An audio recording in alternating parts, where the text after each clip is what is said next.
In today's news, shocking desecration of BVI natives' grave. VI taxi routes get to see improvement.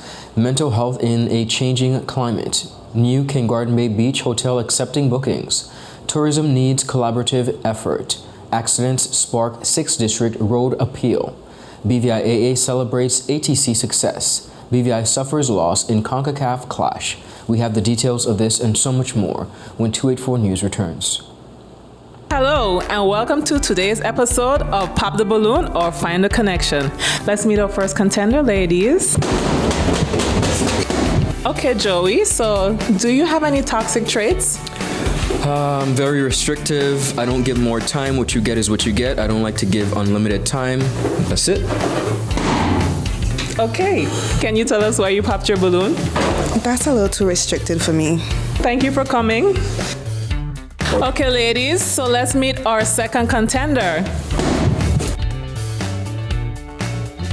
Sorry, excuse me. Why did you pop a balloon?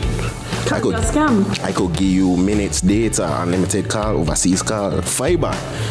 What else you need? My friend used to date you. You are a scam. She used to pay for everything and more. Nothing to offer. Okay, ladies, let's welcome our last contender. You look nice. Can you tell us your name? Thank you. My name is Christian Charles Thomas. They call me C Sweetie. What do you have to offer these ladies? Well, security, trust, unlimited time, and a pretty fast. Okay, so do you have any deal breakers? Nah, but here's my number. 444-4444. Y tú, vida ilimitada. Okay, guys, so no pop balloons. For a fast, reliable, and secure connection for your personal or business life, call us at 444-4444 or visit any of our CCT stores and we'll get you connected with the perfect match for you. Attention Anegada residents! Attention Anegada residents! CCT is coming to you! That's right! CCT will be visiting Anegada every third Wednesday of the month. Need to pay your bill? Sign up for a new service? Or have a customer service concern? CCT has got you covered. No need to leave the island. CCT is here to make staying connected easier than ever. Mark your calendars for every third Wednesday starting October 16th and visit us for all your CCT service needs. For more information, call us at 444-4444 or follow us on any of our social media pages. See you soon, Anegada! There are many ways to enjoy life, like so many ways to count on Popular.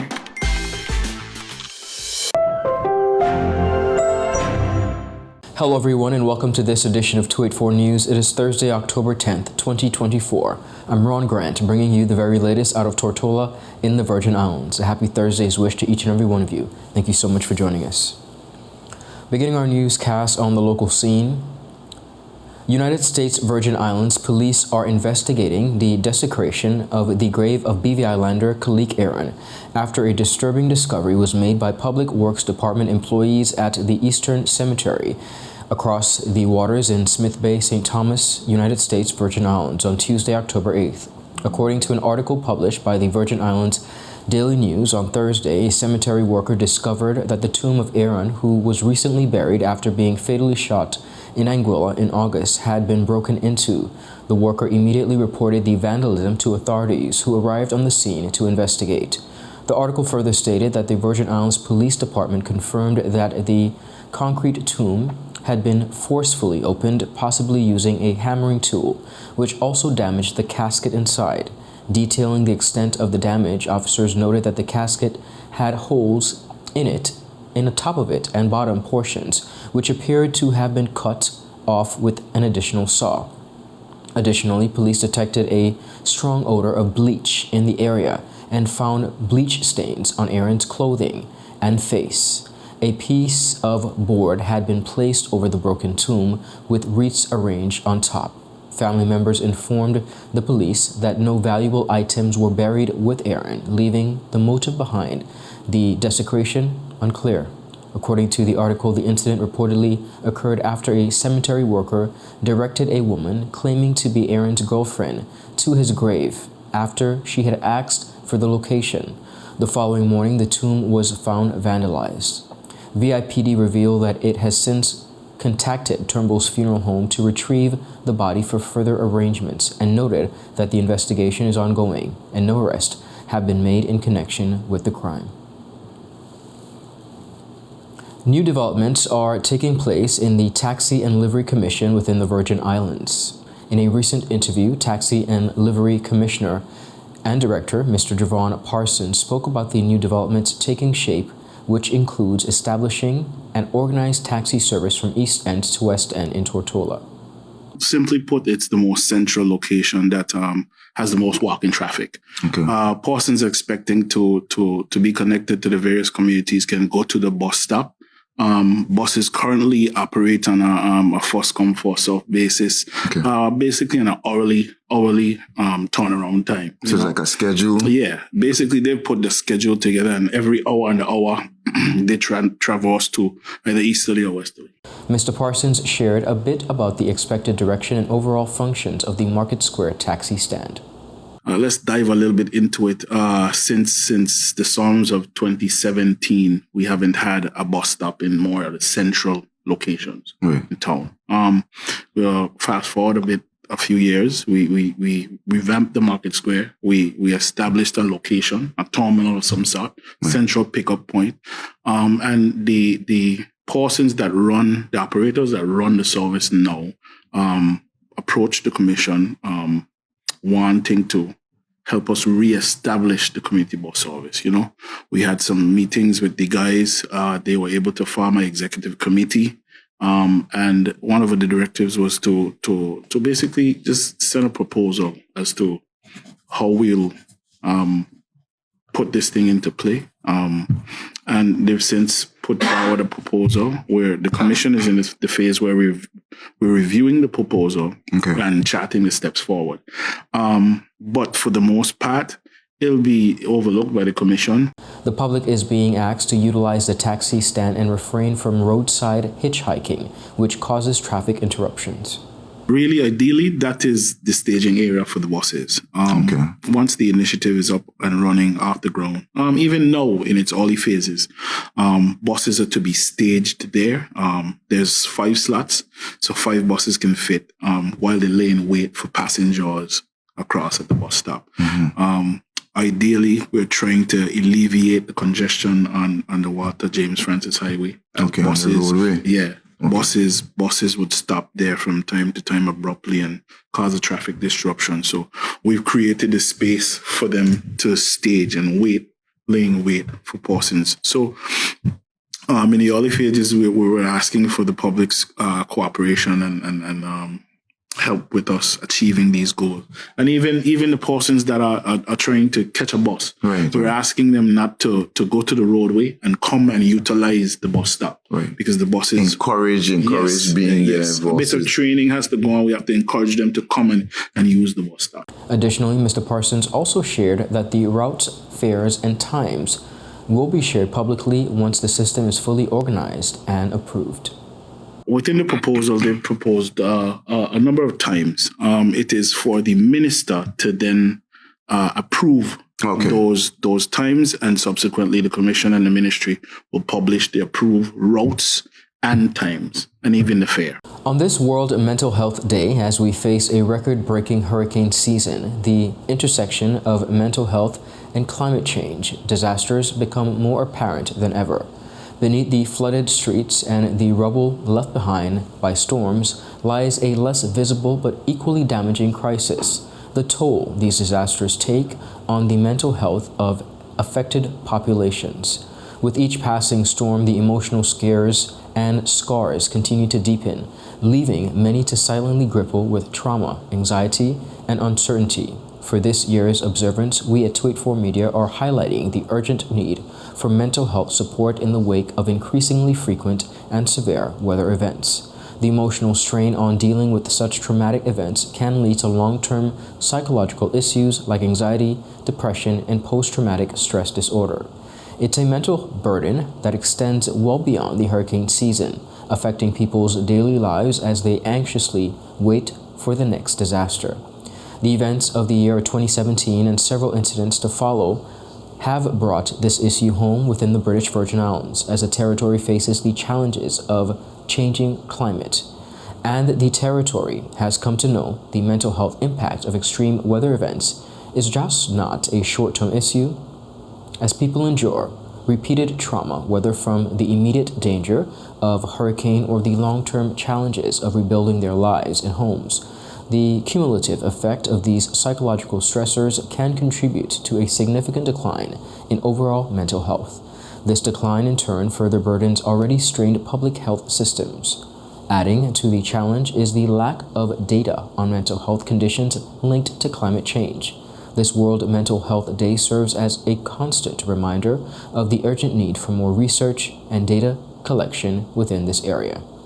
Viewers, up next, we have much more on the local scene. We'll be right back after a quick commercial break.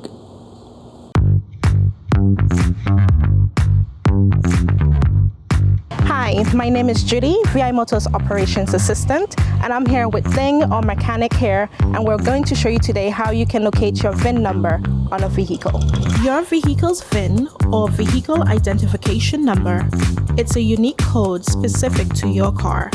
It's important for various purposes like registration, insurance, and maintenance. To find your VIN, start by looking at the dashboard on the driver's side. You can see it through the windshield near the bottom corner of the dashboard. It's usually a small metal plate or a sticker with a combination of 17 characters. If you can't find it there, other common locations include the driver's side door jamb, engine block, or it may be mentioned in your registration's documents. And that's how you find your vehicle's VIN number. Remember, this unique identifier is crucial for various services related to your car. It's a good idea to note it down or take a picture for future references. If you are having trouble locating it, please don't hesitate to ask a professional or refer to your owner's manual for guidance. Thank you for watching this quick guide on finding your vehicle's VIN. Stay tuned for more helpful tips to keep your car in top condition.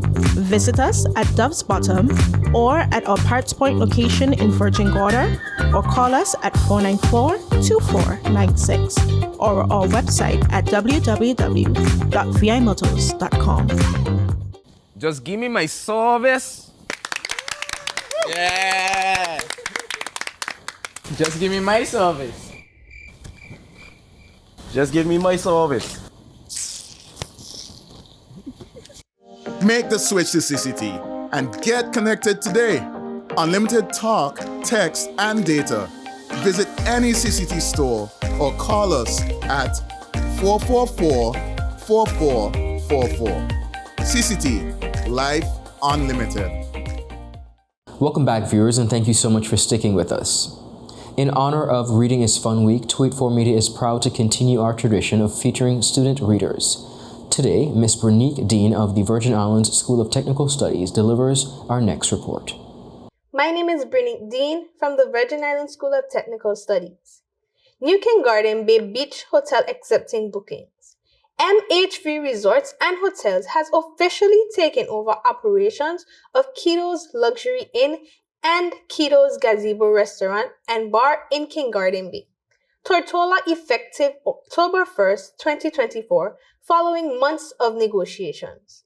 In a recent press release, MHV Resorts and Hotels revealed that the property will be rebranded as the King Garden Bay Beach Hotel, while the restaurant will become Rhythm and Sands. Both establishments will undergo renovations before reopening. Mark Vanterpool, head of the MHV Group, expressed enthusiasm about joining the King Garden Bay community. He said, MHV Resorts and Hotel is excited to join the vibrant community at King Garden Bay that has long been an iconic hub for tourism and culture in the BVI. MHV Resorts and Hotels, with nearly 40 years of business experience in the British Virgin Islands, aims to create more employment opportunities and partner with local businesses to develop the area sustainably. The renovated restaurant is expected to open within the next month, with the hotel following shortly after. Management plans to preserve the location's reputation for great music and cuisine, aiming to fully be operational for the 2024-2025 tourist season. This acquisition marks MHV's expansion into the hospitality sector, adding to its existing portfolio of supermarkets, food services, and restaurants in the British Virgin Islands. Mrs. Sharon Flax-Brutus, former director of the BVIAA Tourist Board, has emphasized the need for collaborative efforts among local agencies to enhance the territory's tourism sector. Speaking on the local talk show Talking Points, Flax-Brutus highlighted often overlooked aspects of tourism development.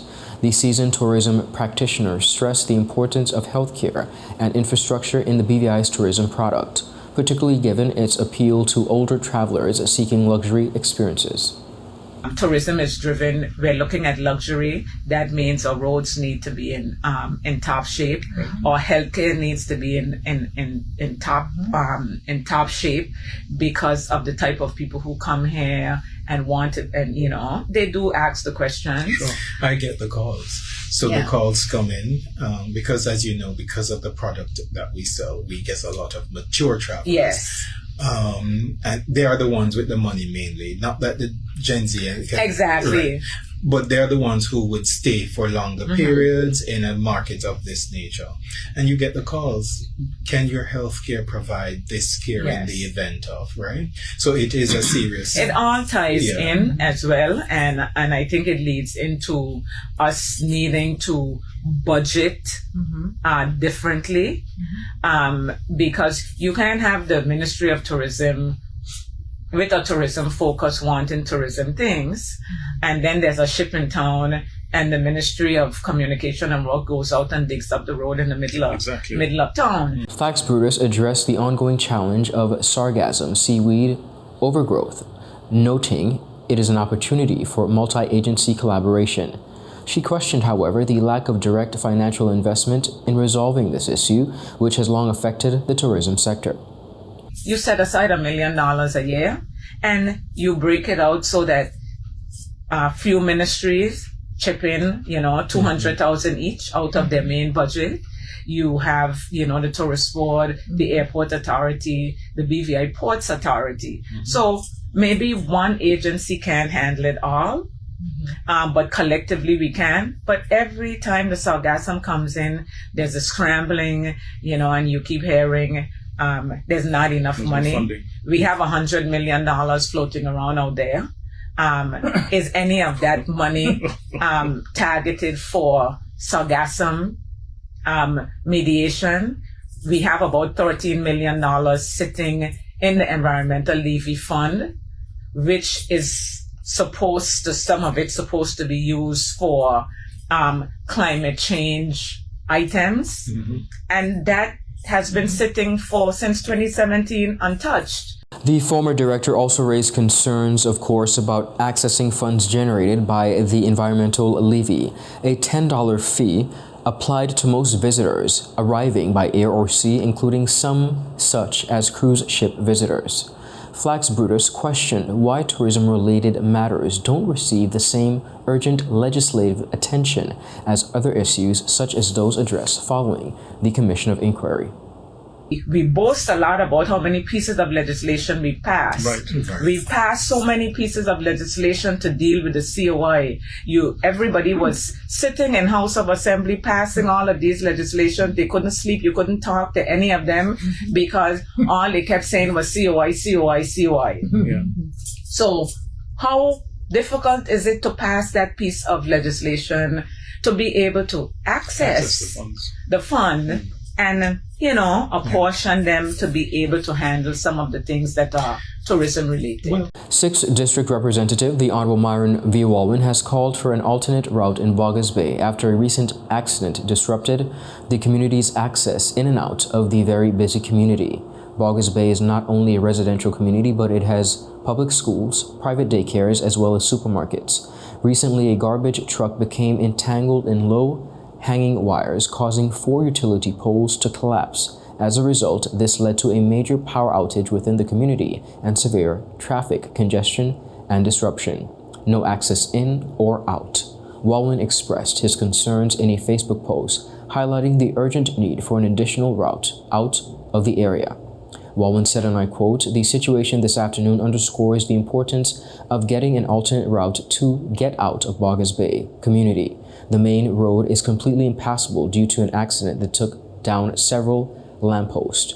The request for an alternate access road has been a decades-long request by many." However, Walwyn said he was grateful that conversations are being held, stating, and I quote, "I'm very thankful that no one got hurt or we didn't have any emergencies as yet that would have required the ambulance or other emergency vehicles to come in or out of the community. Let's get this fixed." In expressing relief that no one was injured in the incident, he also noted the fortunate timing that is, as no emergencies occurred that would have required immediate access to that community. Additionally, Walwyn confirmed that Minister for Communications and Works, the Honorable Kai M. Reimer, has agreed to meet with him to assess possible routes within the community. Up next, viewers, we have much more on the local scene. We'll be right back after a quick commercial break.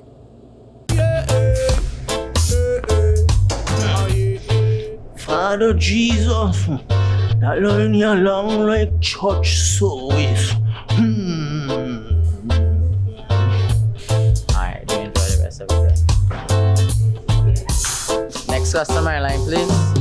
Wait, hold on a second. Yes, Sonny boy, come, yes, Good Sonny. morning. Good morning, Sonny boy. Hold on there. You must have cut front of people. It's okay, I'll take care of it. What? No man protect you. How may I assist you? Yes. You want top of power? You want top of power? Join the prepaid party with CCT and enjoy more affordable data plans, more top-up promotions, more savings with hero bundles, and more value for your money each and every Tuesday with Top Up Turn Up Tuesday. Visit a CCT store today or anywhere CCT Top Up is sold and top up your phone. 5, 10, 15, 20, 25, 30. You want top of power? He hit me. Will CG cover this? Don't worry.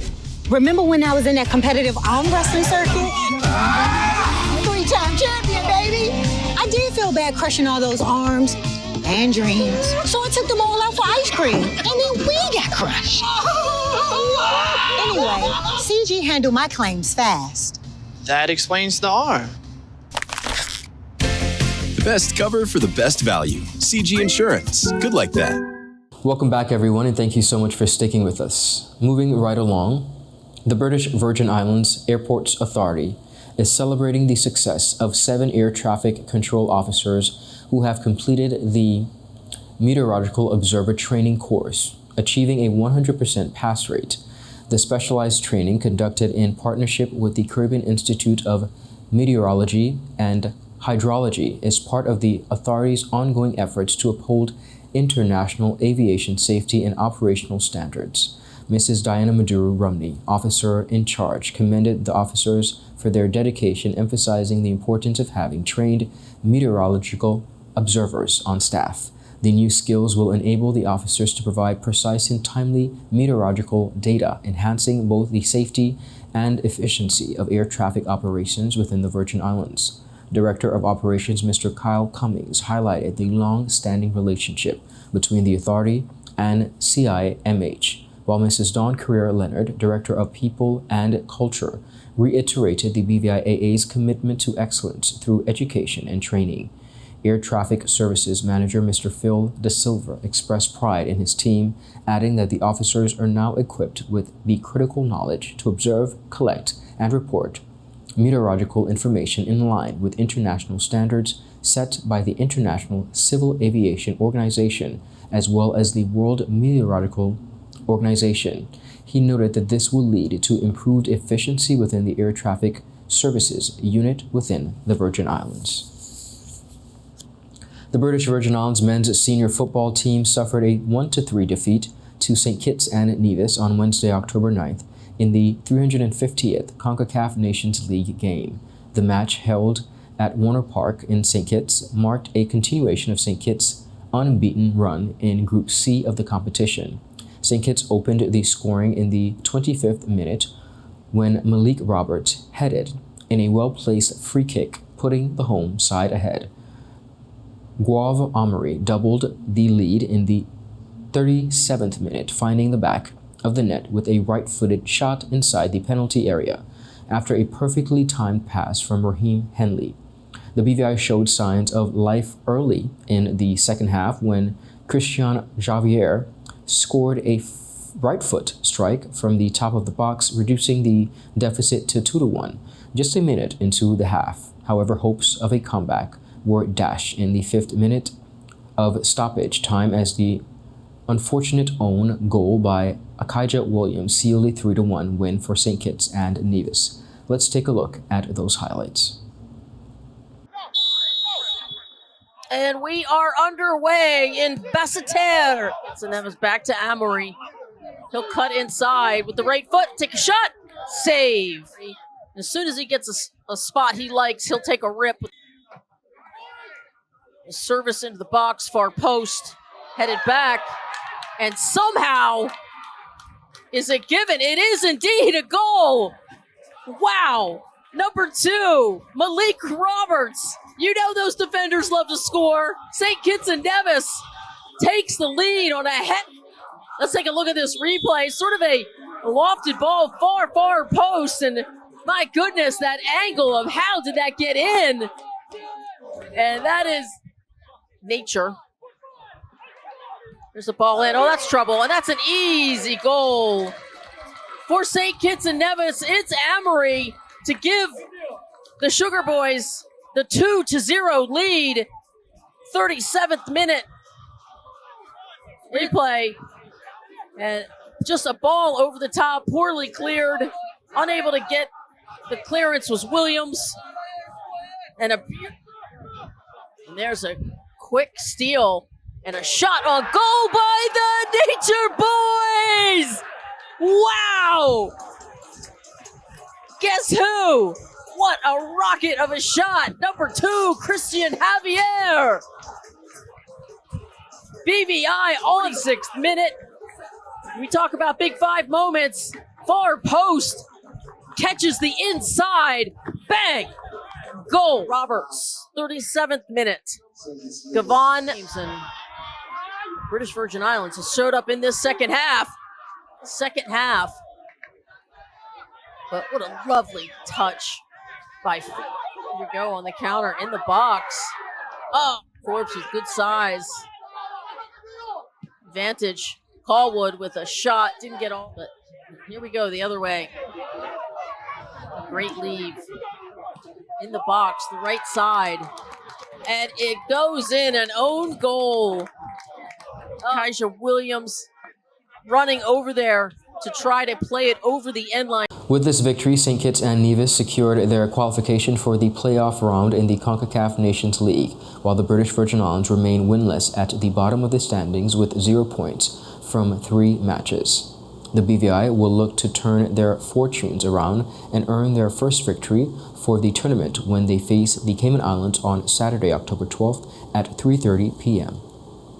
Viewers, that is it for today's news roundup. Be sure to follow us for your daily news updates at 284media.com. Of course, like us and follow us on our WhatsApp channel for daily updates, as well as Facebook at 284media and 284BVI on Instagram and X, formerly Twitter. I'm Ron Grant. Do have a safe and enjoyable evening. A happy Thursday's wish to each and every one of you. Goodbye.